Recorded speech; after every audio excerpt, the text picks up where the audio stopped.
your job. Everyone else is doing their job. Just because you're the one on screen or the one holding a microphone doesn't make you special. The audience for motorsport is global, and you kind of know what the stories are of the day. From 13,000 feet to deliver a piece to camera, which you've only got one shot at, is exactly the same as interviewing a driver the second they've pulled up at the end of a stage or at the end of a race. You realized I had to diversify just to earn money and use my skills, but that quickly became something that I enjoyed. So you address the elephant in the room, and everyone in the TV truck and everyone in commentary needs you to do that. So you just presume that's what the audience needs as well. You've just got a job to do like everyone else, and if you mess it up, you're messing up everyone else's work.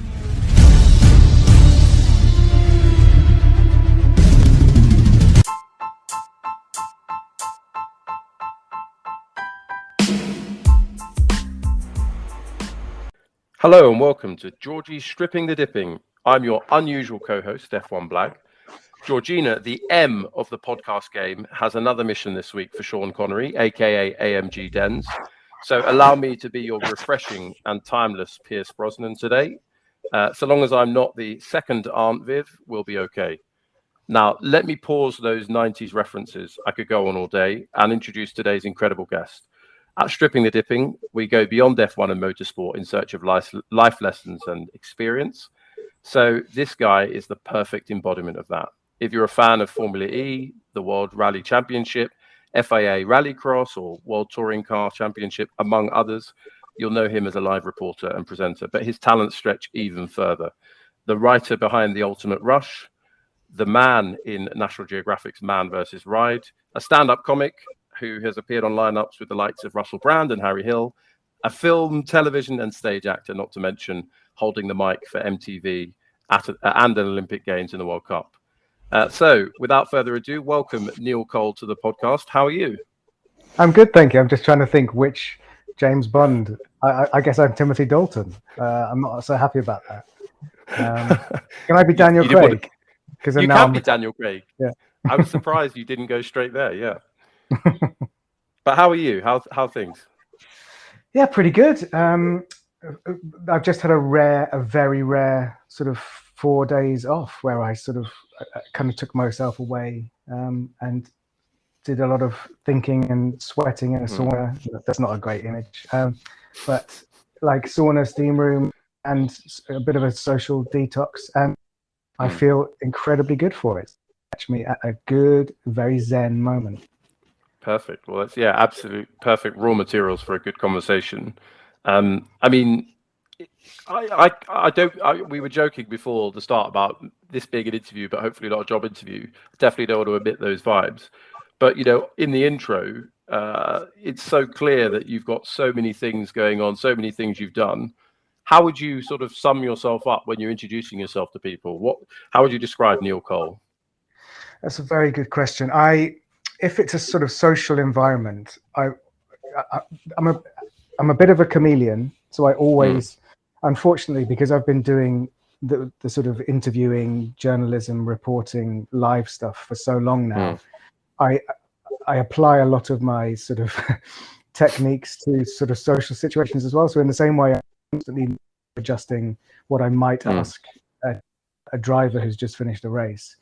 Depending on the person that I'm being introduced to and the environment that I'm in, I always sort of try and tailor it to what I think is the best thing. The most obvious one is just I tend to say I work in television, and then if they are more interested, then I expand a little bit more. The worst thing I can say is the one that I consider the most true, which is I'm an actor, because then the next question is always, oh, have I seen you in anything? And my horrible sarcastic response always wants to be, I don't know, I don't live with you. I don't know what you've watched. So, and it's an awful thing, but you immediately put yourself in a kind of defensive mode when someone asks you what you perceive as a really odd question. So I guess sort of professionally, that's what I say. I work in television, and then if they're genuinely interested, I can expand a little bit more. But like in your introduction, there's a lot that I do and want to do. And it's quite a lot for people to take on board. And I'm actually quite a humble person. So I don't want to appear like I'm boasting as well. So it's like I try and keep a lid on it unless it, opens up into an interesting conversation. The other way I introduce myself is that ever since I was a kid, I had the nickname Problem with Gravity. So that's how I always think of myself, as someone who has a problem with gravity, both in the sort of physics sense and in terms of seriousness. Yeah, I mean, we'll talk about some of those problems with gravity you've had and the career you've made out of that. You were talking there about micro adjusting to the audience, and when I was sort of thinking about this conversation and how would I answer this question about you, I would sort of describe you as a prolific storyteller, and I don't know if that's fair. Sort of both sides of the camera, sometimes no camera. I mean, what are you most proud of the things that you've achieved so far? I think you've nailed it. I think crucially, one thing that I am very sort of diligent about and have worked very hard at, but also I feel like I have an innate instinct, is storytelling. So you mentioned the one thing that sort of is a bit, not really a blip, but like something that stands out that I've done in the last sort of 10 years, which was Ultimate Rush, which was a very high-end documentary series for Red Bull Media House about adventure sports, action sports. And I was the series writer, and it was a crazy hire because I did the last 2 seasons of it, and I took over from a Pulitzer Prize-winning screenwriter who'd done the first few series. So I was like, I don't know, but yes, storytelling is everything. You're at wherever I am, whatever job I'm doing, my sole purpose is to further the narrative. So if I'm a reporter, my interview with a driver or a pop star or an actor or whatever is just furthering the wider narrative. That's crucial. You're just a cog in a wheel. It's not about you.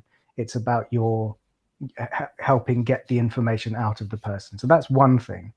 But in terms of storytelling, that making Ultimate Rush was huge for me because I had always been a writer. My degree, even though I always wanted to be an actor, my degree was in English and French literature, and I wrote a translation of Racine's Britannicus when I was 21.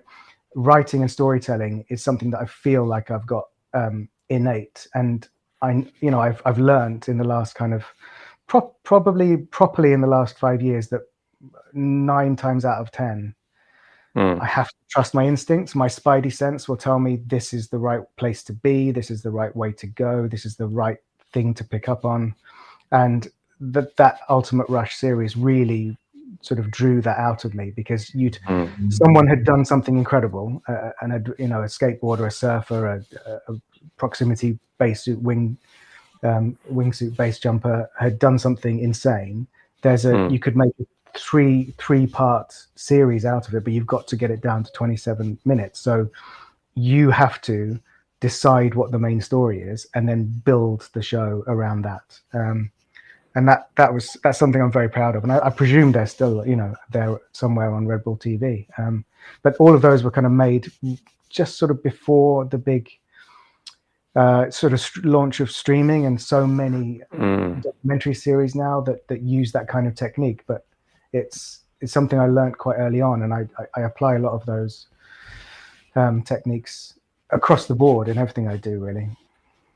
That's it's fascinating, and you kind of mentioned 2 strands there. You talked about your degree, and you talked about what you'd learned, but you also talked about your spidey senses and the sort of innate instinct that you have. Did you always know that this was what you wanted to do from a young age?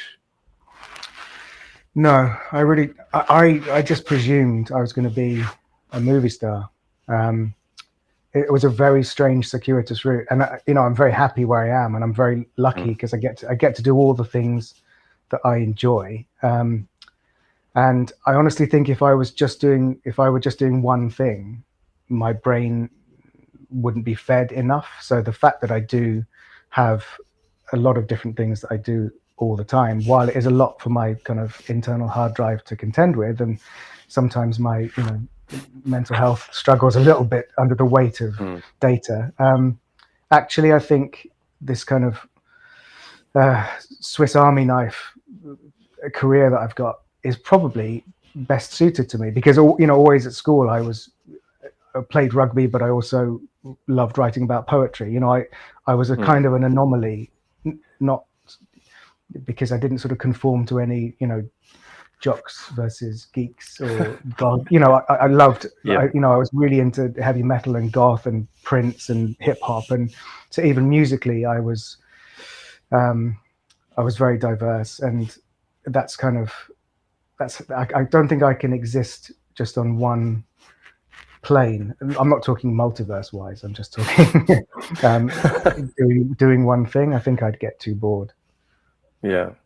In answer to your question, I don't think I never really, apart from just presuming I was going to be a famous actor, which I very quickly realized was there's 1 in a million or maybe 1 in 100,000 to get to achieve that. I really quickly realized I had to diversify just to earn money and use my skills, but that quickly became something that I enjoyed. So I never really had a game plan. My original game plan, I was going to be a marine biologist. Until I realized it didn't just involve swimming with sharks. You'd just be in a lab in Bangor for most of your life. So I changed tack. That was quite a popular sort of ideal career a few years ago, marine biologist. Yeah. You talked moving away from marine biologist, but actually you were kind of talking then about what the imagined reality is versus actually what it's like to be that. And similarly, I'm sure when you were dreaming of being a movie star as a child, you had certain images. I mean, thinking about the best bits of your job, what do you enjoy most, or what are the bits that you feel most privileged about? I've been incredibly lucky. I mean, there's one job that I did which really sort of launched things for me, taught me a lot about storytelling, but also completely destroyed my bucket list. So my switch, I did 3.5 years as a main, one of the pan-European VJ for MTV, sort of broadcasting live every day to something stupid like 110 million homes. And then when that ended, I got sort of tested for, and then had meetings, and then got the job that sort of took me curveball into motorsport, which was a show for Sony Pictures Television called Shakedown on the WRC. And that so I thought that MTV, because music was such a big thing and is such a big thing to me, that seemed like my natural home. But then that job, the show, the section of MTV that I was working for just ended. So it was like, despite how good one's work was and how well one was received, there wasn't a job for you anymore, which was one of my first sort of life lessons, which I'm sure we'll come back to later, is like knockbacks and not taking things personally. Anyway, when I got the job on Shakedown, we basically had 3 years of making a show which was showcasing the locations of where the World Rally Championship was happening, but making your own content. So my very small team, and this was early noughties, and so we kind of were making a road trip, documentary, travel, sport, hybrid show, sort of before that really was a thing. And we would turn up somewhere and they would go, so, I was, in terms of my bucket list, swimming with sharks in Australia and with dolphins in Turkey, skydiving in New Zealand, riding with the gauchos in Argentina, driving rally cars. It was the most incredible thing. And on top of doing all those things, it was work. I always had to learn how to link it back to the bigger picture, tell the story. How does this relate to the person at home without kind of going, haha, look at us, we're having a great time. And also, how do you link it to the WRC? How do you link it to the rally drivers? So that was a constant kind of a job to merge the things together. So while I was getting to have these amazing experiences, like the skydive I did in New Zealand was incredible, but I had to land and deliver a piece to camera as I landed. You've got one take at that. And I really thrive on that pressure, and you can relate that pressure even though, you know, a 45-second free fall from 13,000 feet to deliver a piece to camera, which you've only got one shot at, is exactly the same as interviewing a driver the second they've pulled up at the end of a stage or at the end of a race, and you're the first person they speak to, and you've got one take because you're live.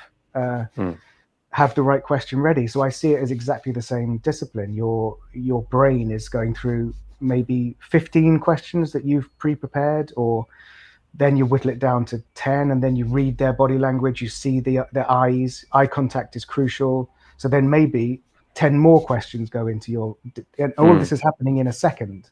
So I genuinely think that of all the things I do in terms of motorsport TV, that pressure, that adrenaline that builds up to that moment where you have to say something, and it has to be the right thing to serve the storytelling. And sometimes it's not the thing the driver wants to hear. That's another thing, is you can't just say something positive. If something's gone wrong, you have to address the elephant in the room. And that's not easy, because they might get angry, and I've had that. So I think that's probably the thing I enjoy the most, is that pinch point where all of the things that are in your head in the cloud just kind of have to galvanize, solidify, and one bolt of lightning has to come out of your mouth, and it's the live moment.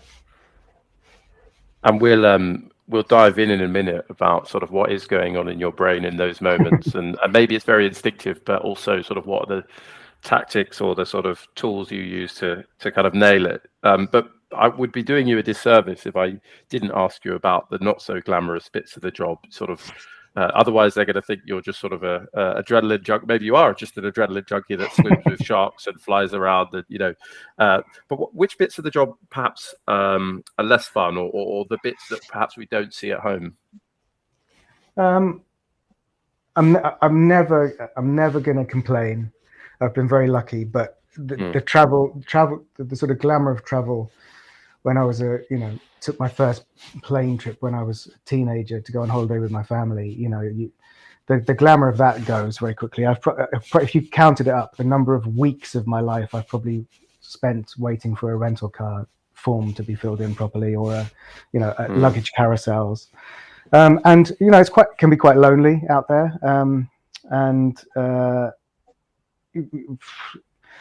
Lots of behind the scenes near death experiences with driving on dangerous roads in a hurry to get somewhere, food poisoning in Argentina, altitude sickness in Bolivia, things that one of the lowlights, and luckily I share this with a group of other people, is when that Icelandic volcano erupted in 2010. I was working in Istanbul, and all the flights were grounded. So our production team put us on a bus home. So I was on a bus for 3.5 days to get back to London from Istanbul. Wow. And, it was quite a long time before I could get on a bus again because the buses give me PTSD, because that was horrific. And we're not talking like a rock band's tour bus. This was a coach. Yeah. And if you look at a map, how far it is from, you have to do, crossing several borders. The drivers got lost in Italy, and we lost about 4 hours. There's lots of stuff that happens, and in the end, they become a story. They become part of the adventure. And then the other side of it is, it's spending 3/4 of the year on the road isn't great for personal relationships. The mundane and prosaic side is the time you waste on planes or in hotels or whatever, but also family occasions that you miss, or relationships that dwindle away because they stop asking because you're just always away. So I think those are the downsides, but it's worth it, I guess, because I'm very lucky to be doing what I do. No, and I don't think anyone would accuse you of sort of moaning about what sounds like, I couldn't even work out the route you would take back to get from Turkey to the UK, let alone in 3.5 days. But it doesn't sound particularly pleasant. I can tell you, Greece, through Greece, a ferry from Greece, Igoumenitsa to Ancona into Italy, and then the rest of it's on land up through Italy, France. That's the route. Through the Alps. Okay. Yeah. Interesting. In a bus. Yeah, and it's not a holiday. You're not stopping like No. a sort of a tour. No. You're rushing to the next job, I expect. Exactly. So, look, we've heard about who you are, what your passions are, sort of how you sort of found yourself wanting to be an actor, marine biologist possibly, but then your path and your strengths. I'm a strong believer every human being has some unique perspective to share, and I'm sure that's some more than others. But Georgina, I know, is really keen to bring people on to this podcast that have that unique perspective in spades. So I'm really keen to hear a kind of Neil's eye view here, and to try and learn what's going on in your brain when you're doing the things you do best. So, I mean, there are a few things here. But you did talk about sort of the skydive and then having a 45-second shot to camera that you can only do once and have to nail it. But maybe more regularly at the end of a race, you've got to ask exactly the right question to the driver, get exactly the information that the viewer needs. What's going on in your brain? You talked about having 15 questions coming in and out in a second. What are you trying to achieve, and how do you make that work? The key thing there, and this is I suppose my take on it, is your job, one's job, is to transmit information, energy, and positivity through the lens to the viewer. So whether that's a really nice, beautiful studio where you've got all the time in the world and an auto cue and you can just speak at length into the camera, or you're hustling to the end of a stage and you have to interview a driver in the dust or the wet. Those are the key things. Again, it's not about you as a human. It's not about you as an ego.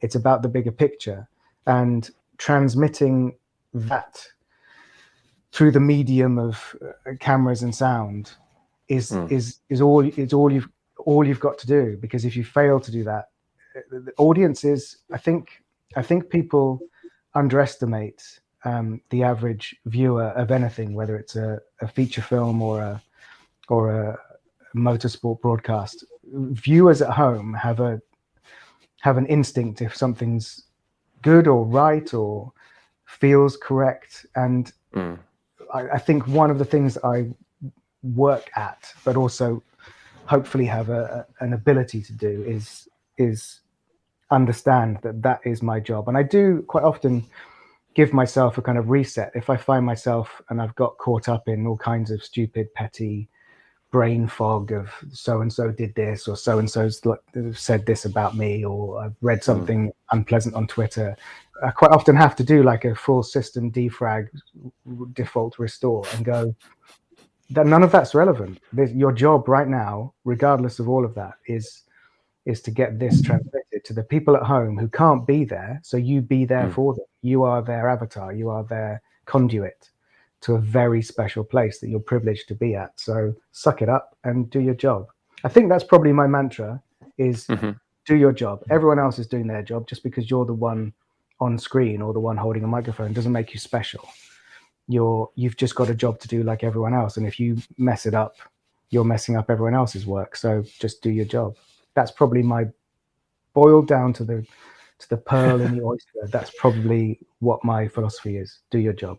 And you do your job. I mean, let's take that mantra away. I suppose the follow-up question is how, because you can put as much effort as you like, and I'm sure a lot of it does come down to passion and energy and effort. But the how is the value. It's the uniqueness. So you're talking a bit about the audience there. How do you connect with an audience, particularly if you're saying you're out of your home country 3/4 of a year? Like, how do you know what the audience wants?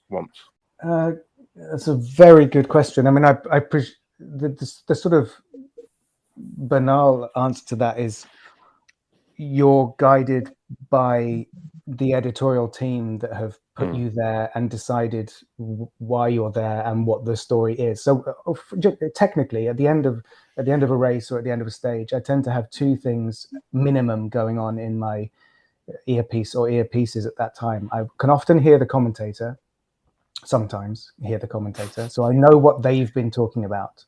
But I can also hear the gallery and the producers and the director and the vision mixer and the timings PA.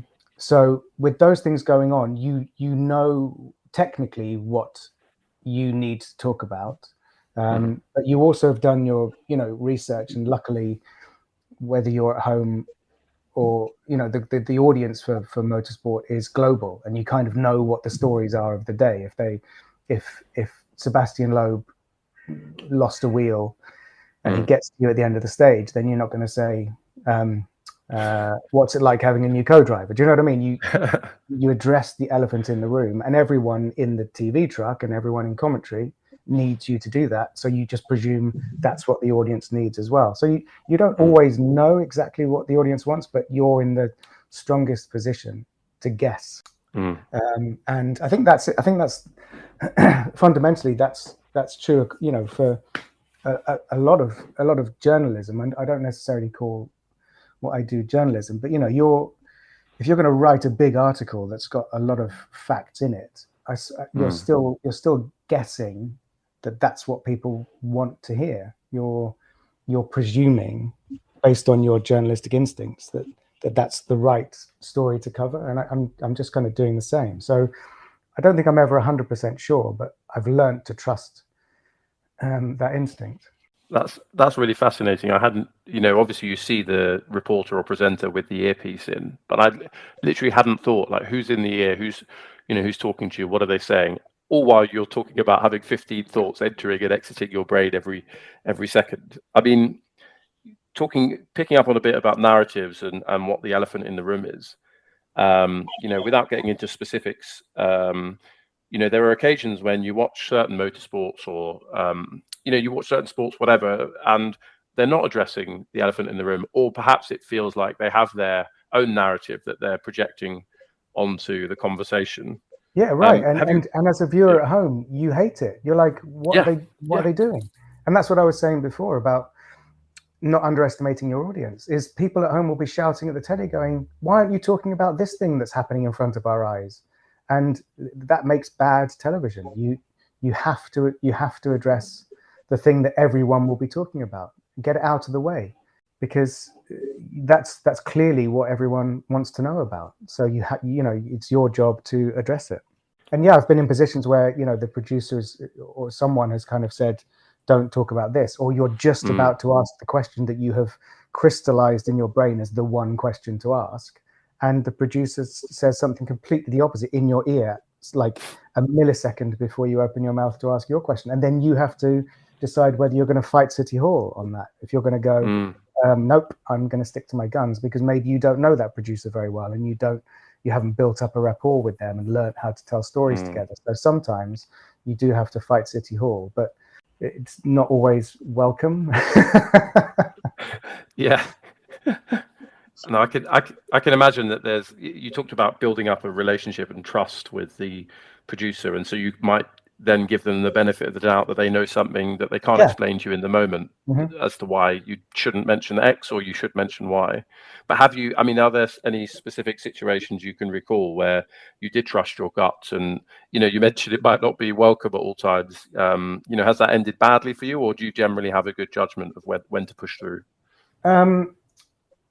I think, I've definitely made mistakes. Probably every job I do, I probably get one thing, wrong, and I kind of I go back and reassess and think, what could I have done better? So I can't think of any specific instance, but what I can think of is the opposite, where and it's going to be tricky because I'm going to dance around names and championships here, but basically I did the opposite. I had to do the opposite once, where there was a job I was doing and I'd done it consistently for years. And a new production team took over, and we had this big briefing where they sort of, the executive producer said, we want to shake this up. We want to make this different. We want to ask the difficult questions. We want to not make this a cozy place for these drivers. We want to really put them on the spot. And I was like, ooh, this sounds horrible. But I didn't question it, because I thought, okay, I'm happy to go along with this. It's a new challenge for me. And literally my first interview of the first session of that weekend was with a driver I'd never met before. And again, that's the other thing, is you build up trust and confidence with your team, but you also build up over the years and days trust and confidence with drivers and athletes. And so I was put on the spot and told in my ear to ask this question, which I felt like, you know, grit as it was coming out of my mouth, of this driver.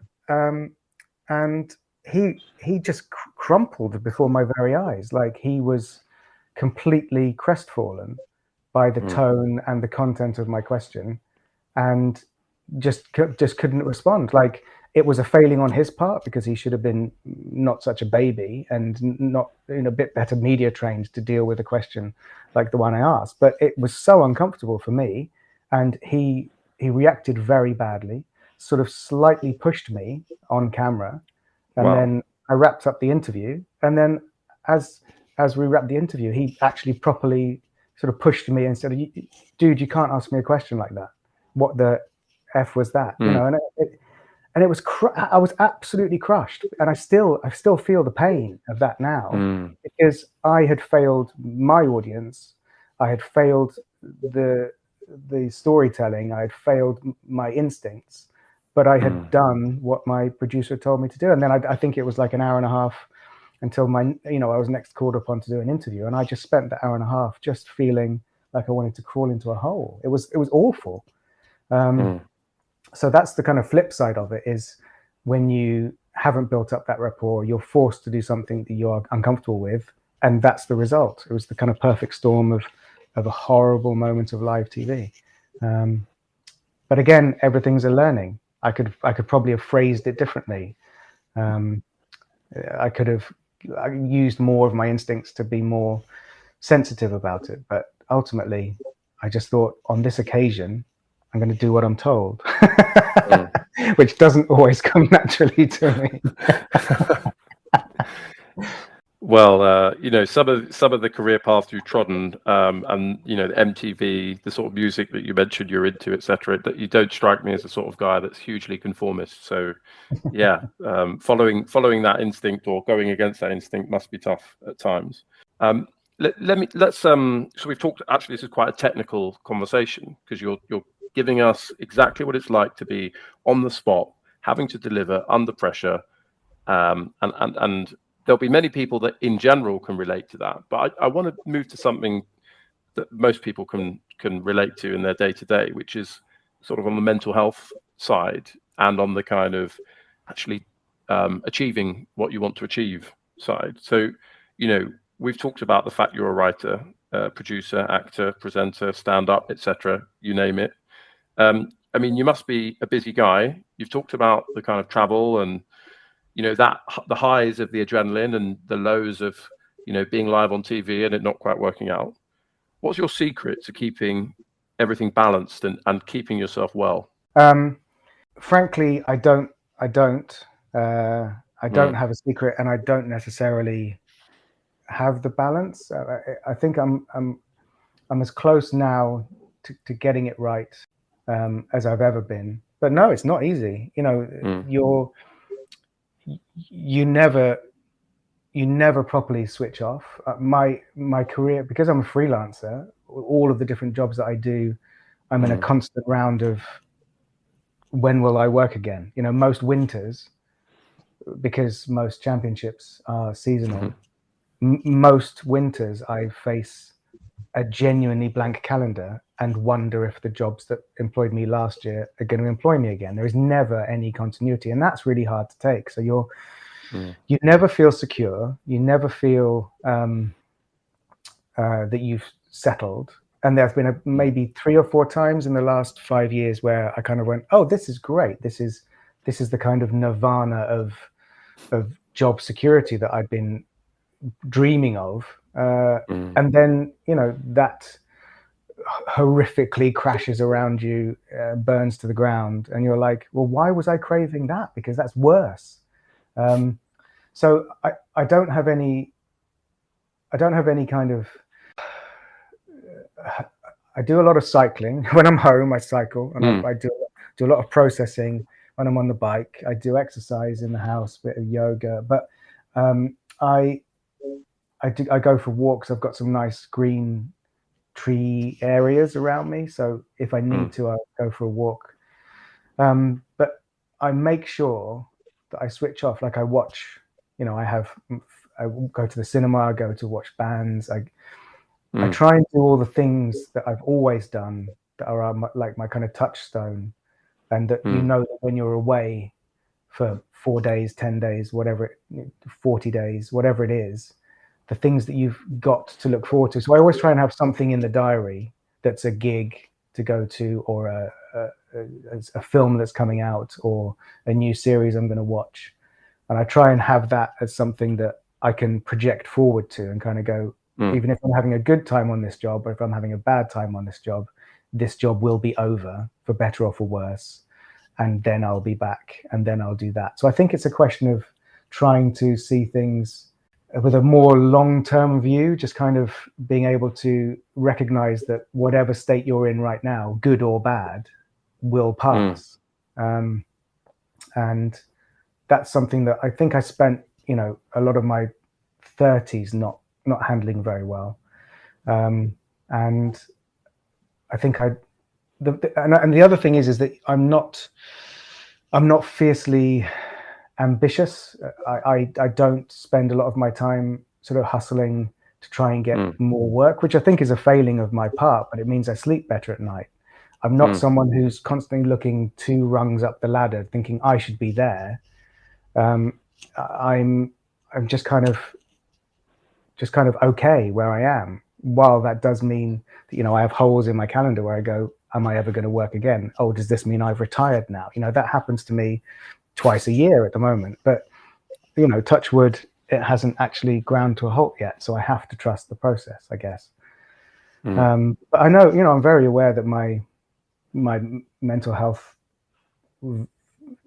veers wildly into the changing lanes at times, and I'm not the easiest person to live with for the people closest to me sometimes, because I come back from a trip and I'm exhausted and a massive adrenaline slump, and I have to readjust to civilian life, and then while I'm doing that, I'm kind of dealing with meetings, emails, information, research about 3 other jobs that are coming up in the next 4 or 5 weeks. So I do sometimes need, kneel time, downtime. And I've kind of learned more recently, like if I need to take myself off to, go surfing for a few days and just shut everything out, then I've learned that I'm allowed to do that. I've got myself in a position that doesn't make me a bad person if I have to just do that. It sounds to me, and I think we're all on a path, we're all learning, that kind of one of the key facts that you were mentioning there is self-awareness. So being aware that you don't have it all under control, but knowing where you are on the spectrum at any, or trying to be conscious of that sounds key. Yeah, I think that's really important, is a sense of the reality of all of it, and the space, your space in it at that moment.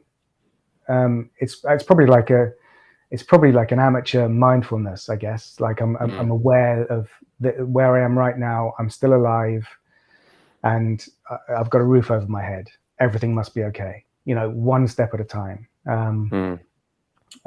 It's really crucial. And the other thing is about it's about kindness and understanding. Like ego. Everyone in this business. Everyone has an ego, because we couldn't do what we do without an ego. But every ego has the underneath the sort of damp underside of the ego stone is crushing low self-esteem or problems or grief, and everyone has that. So the flip side of being able to do what we do is often quite sort of dark. And I'm very aware, most of my friends and colleagues in this business, some of whom are insanely successful, and some of whom, at the moment, could really do with some more work. At every level, everyone's carrying their own sort of pain bag. And as long as you acknowledge that and are aware of yours, and it doesn't sort of drag you down with it, you're doing okay. Thanks. And I hope, those that are listening, kind of take that on board. I think we all could benefit from listening to one another, and anything that we have in our toolkit to manage where we are or be aware of it is vital. So thanks for opening up on that, and I really appreciate it. Let's move to motorsport and talk a bit about that. I know lots of our listeners will be really interested to hear from you. You talked a bit about leaving MTV and getting the job at Shakedown, and that, I think you said, was your sort of way in professionally to motorsport. But were you into motorsport before that? Do you have a first memory of sort of motorsport or cars or bikes or anything like that? Yeah, I mean, I used to watch every Grand Prix on the TV with my dad. That was like our Sunday afternoon ritual, and rallies and on the Saturday, and then occasionally go out to watch stock cars or speedway or both happening at the same grass track. And also, I think my dad sort of fancied himself as a bit of a rally driver through the country roads where I grew up. So involuntarily, I think I experienced that sort of the co-driver's seat or sliding around the back seat of a Vauxhall Chevette before rear seatbelts were invented. So no, I loved motorsport and adventure sports. Like I raced BMXs. I was kind of first generation BMX racer, and I've always been a skateboarder. But in terms of motorsport, I can always remember that it was a really precious. The two things that I always cling on to, because I lost my father a few years ago, and I cling to was watching the Formula One Grand Prix with him and listening to music with him, were the two sort of the most cozy. It's like a proper sense memory of that's a kind of happy place. So yeah, no, it was a big part of my life as a sort of fan, and I never even considered. So yeah, in terms of career advice, ignore the rest of this, because I did not get into motorsport the way you're supposed to get into motorsport. I was a fan, but my skill set was very much entertainment TV. And then a combination of North One Television and Sony Pictures in LA saw something in me that they wanted to bring into motorsport, and then my life changed permanently. I went on a sort of perpendicular career path from that moment. So let me follow up on that, and it's the sort of unfair question that a parent would never answer. But you've covered so many different series and sports. I mean, you've covered, I didn't mention all of the sort of extreme sports that you've looked at as well. But what's your favorite series, talking about motorsport, either to watch or to cover? Are you able to pick a favorite, or is it a bit like a parent with their child? No, not at all. I mean, I've always loved Formula One, and I'm working in, for the first time in the last 2 years, I've been working on a project with McLaren. So actually, for the first time properly, I've actually got contact with F1, which is nice. But I think in a way, it's been really good for me, because I absolutely adore Formula One, and I've been watching it for 3.5 decades now, or 4 decades, whatever it is. And I think the fact that I haven't worked in it is, I've not been on the grid, I've not been in the paddock, I've not been at the races professionally. It's probably a good thing. It's kind of kept it on its pedestal for me. So in terms, as a fan, that's still pristine. As a professional, I think probably the happiest, the two happiest series I've worked on, the 24 Hours of Le Mans. The 6 or 7 years that I did that as the main sort of host for Eurosport, and the last few years hosting the studio show with Tom Christensen. And I love endurance racing. It completely fries my brain every time. It's the middle of the night, you can hardly stand up, and yet they're still racing the same car, and all of them, all 60 cars, if they, probably by then it's about 40 cars, are still going, and they've still got another 12 hours. So I really I'd love to do some more endurance racing. So the 24 Hours of Le Mans stands out as something that I love to be part of when I'm part of it. But in terms of like the opposite end of the spectrum, sort of 8 years I worked on World Rallycross. Is, you know, that you couldn't be more diametrically opposed. They're the shortest races. They're over in a flash. They're 4 laps or 6 laps, and a lot happens in those 4 or 6 laps, and it's a constant turnover of story, and action, and incredible performances by human athletes who can do things that you or I presumably can't do. So I think professionally, those two have probably been the things that I've cherished working on the most, because they're so different, both professionally, you know, the techniques you have to employ, but just the racing. I absolutely adore both types of racing. It's quite a broad spectrum you've covered there. I mean, sort of thinking back to your track record, your CV, and this is again not a job interview, but you know, you've got a varied sort of understanding of the entertainment world and another varied understanding of the motorsport world.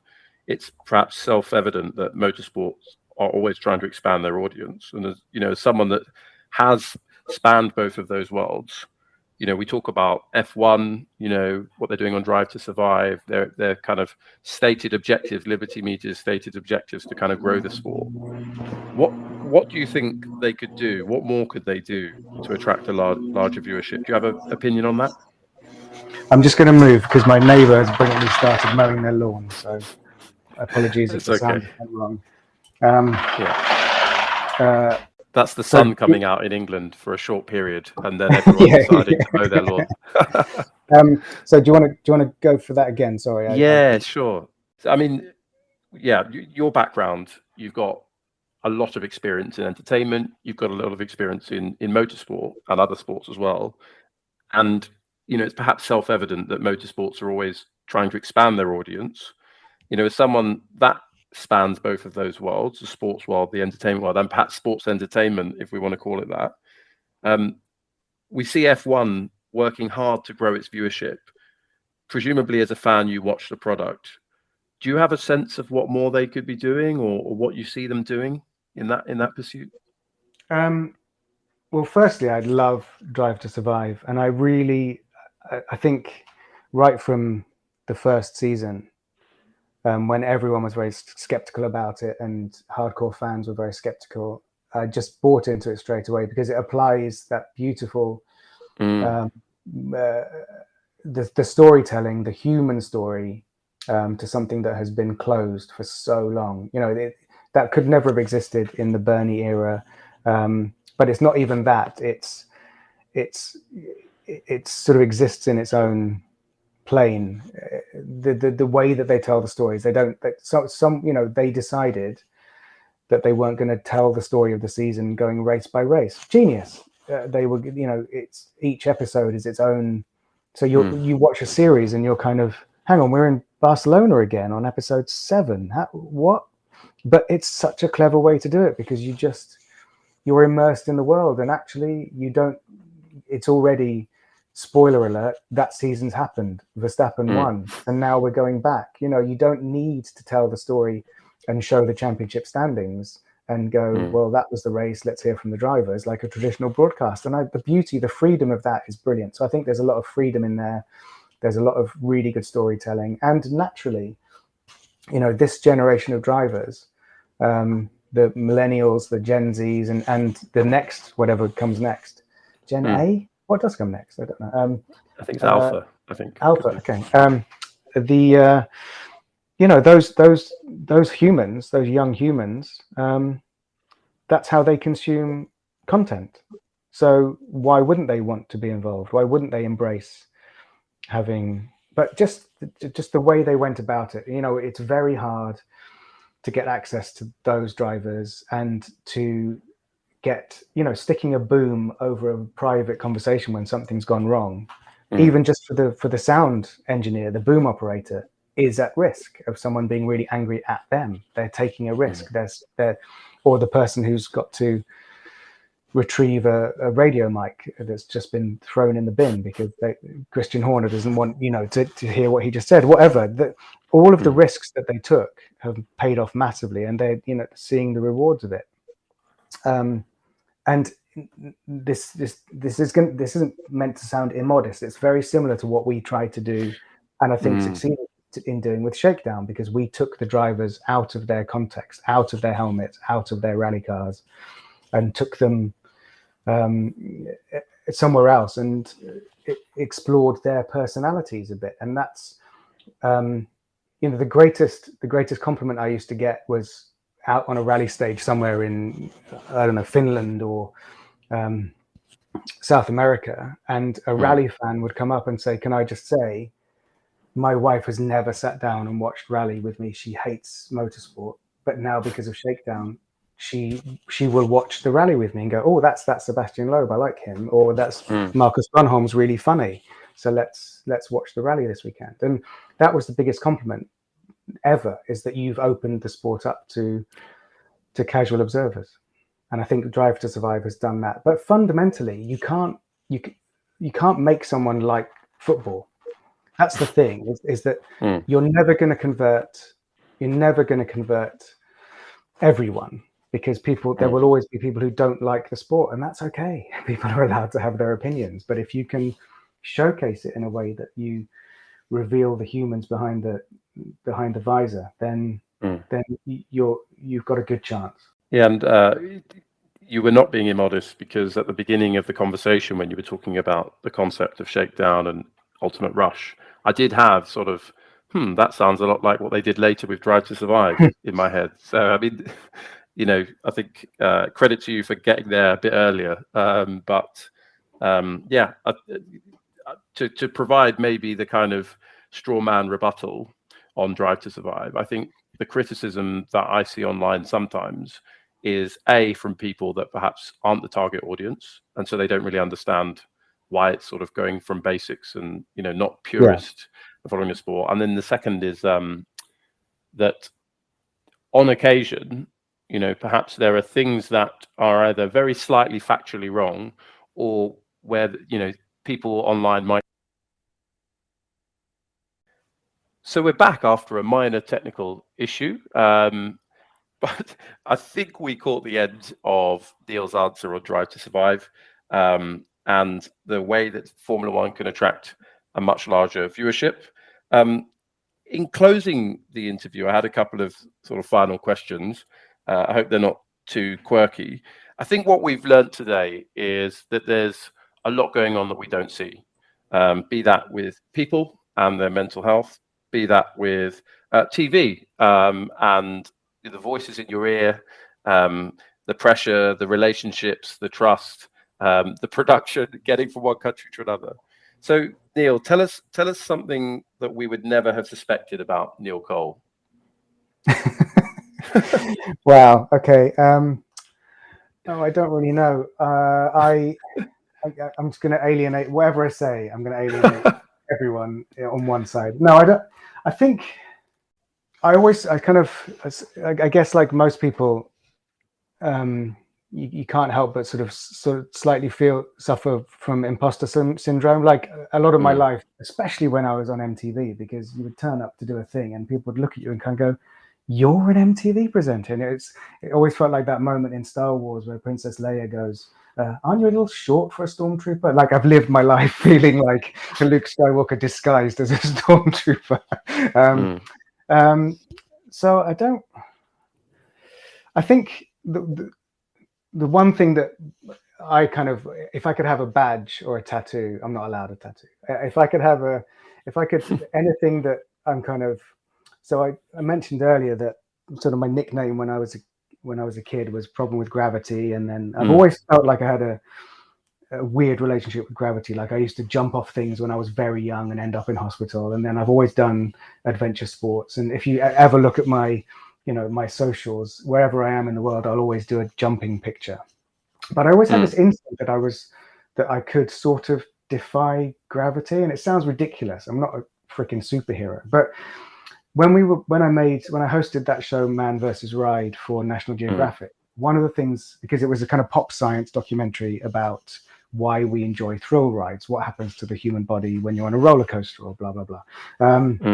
And for it, I had to go in the human centrifuge that they used to train fighter pilots in Farnham, and the whole process is very scary. And then they spin you round, and again, it's like, what was, I think, is it Moonraker? There's a Roger Moore James Bond where he does it, and they try to use it to kill him. So that gives you an idea of how extreme it is as an experience. But basically, there's a point at which the blood drains through your brain past the optic nerve, so you go blind, but that's okay. But then after that, most humans pass out, and there are things you can do to stop yourself passing out. But and that's called G-LOC, gravity-induced loss of consciousness. And we did it, and I did sustained over 6G without losing consciousness. And afterwards, an actual doctor said, "Neil, you're unusually resistant to the forces of gravity. You're technically a G monster." And I was like, as an adult, a question that I've been asking the universe since I was about 4 was answered by an actual doctor. So it's like a fact about me that is unusual that people might not suspect is I am a G monster and unusually resistant to the forces of gravity.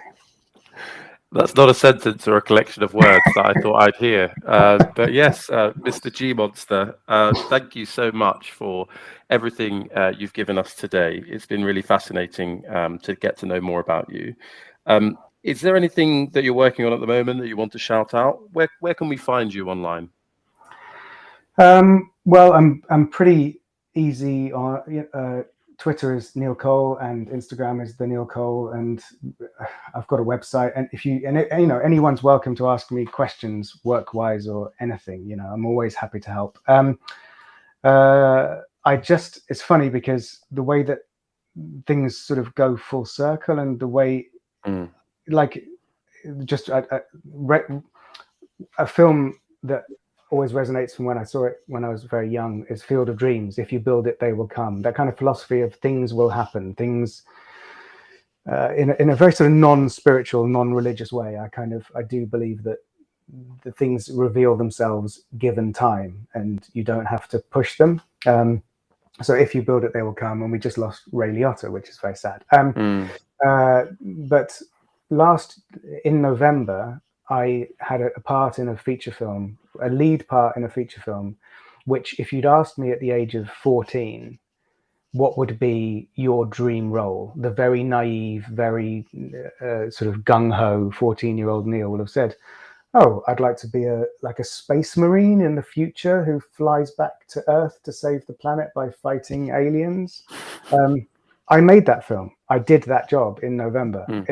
It was an absolute dream. It kind of it made me do loads of, I got in physically the best shape I've ever been in to play this character. I spent 3 weeks filming it, and honestly, I spent so much of the last 2 decades thinking, am I ever going to achieve what I wanted to do in acting? I've taken a massive sort of sidestep into presenting and producing and writing, and I'd sort of not quite given up on acting, but I kind of thought, well, if it doesn't happen, I can deal with that. And then I did that, and that film is called Sentinel, and at some point when they finish all the visual effects, it will come out. So there's a couple of films coming out, which you can see what the films that I've done and stuff on my IMDb page. But basically, I'm just going to keep on keeping on. I'm working on the FIA ETCR, which is the electric touring cars.